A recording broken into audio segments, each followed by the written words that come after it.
Morning students, I am SK Vidyarthi, TGT Computer Science, MGSS Darbhanga, and in this video I am going to talk you class 6 Computer Science, and this is the second chapter, that is the new chapters Computer Language. This is the first day, and in chapters I am going to talk you about the computers languages, how we are giving the commands and computer is able to understand, and then after that they do accordingly. So whatever we are giving the commands, they are follow and performing the works accordingly. So computer is able to understand its own language, not the our language, what people we are talking, and we are speaking. It is not able to understand that language. It is able to understand the computer language, and that is the binary language.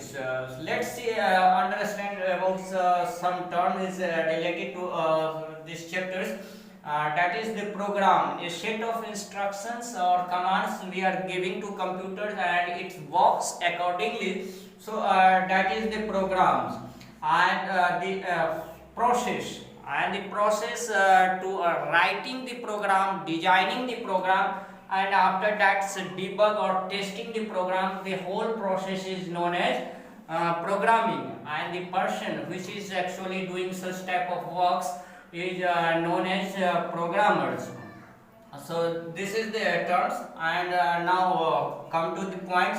That is the computer language. Computer language, it is broadly categorized into two types. One is low level language, and second one is high level language. Low level language, triple L you can say as, and high level language HL. Okay, and now see the low level language, and this low level language is again categorized into two parts. One is machine language, and second one is the assembly language.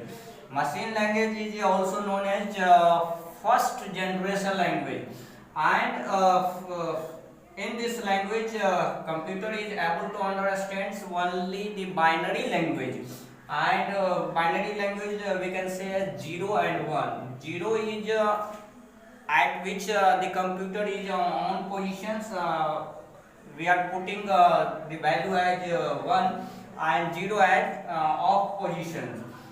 So in this language computer is able to understand only the binary language, and this is the first language whenever computer has started the programming.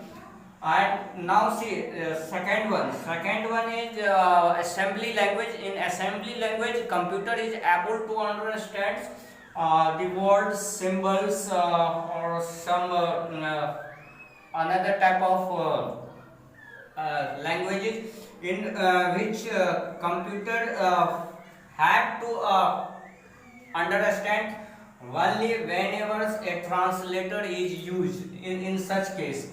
So in such case require a translator, and that translator is known as assembler, and this assembler is utilized in this language. This is also known as second generation language. This two type is categorized under low level language, and this next one, that is the high level language. High level language, it is just like the English language. We are writing the commands like the English writings, and see the some of the very popular high level language is the Pascal's, Fortran's, Basic, C, C++, Java, COBOL. This is the high level language, and in this language we are writing just like the English. See some of the advantages of this high level language is given. Very easy to understand and read through this language. Easy to debug or test. We can easily debug and test through this language. Program written in one computer can be run in the another computer very easily. So these are the advantages of this high level languages. Whenever we are talking to differences between the low level language and high level language, see in case of low level language very difficult to write the program, but in such case easy to write, And in the case of low level language, difficult to debug or test. Testing is also very difficult, but in this case is very easy. Now in low level language, processing speed is very fast, but in the high level language, processing speed is slow. So these are the basic difference between the low level language and a high level language. So in this video I have talked to you about low level and high level language. In another video I will talk to next one. So how was this video? You have to give me comments. Okay.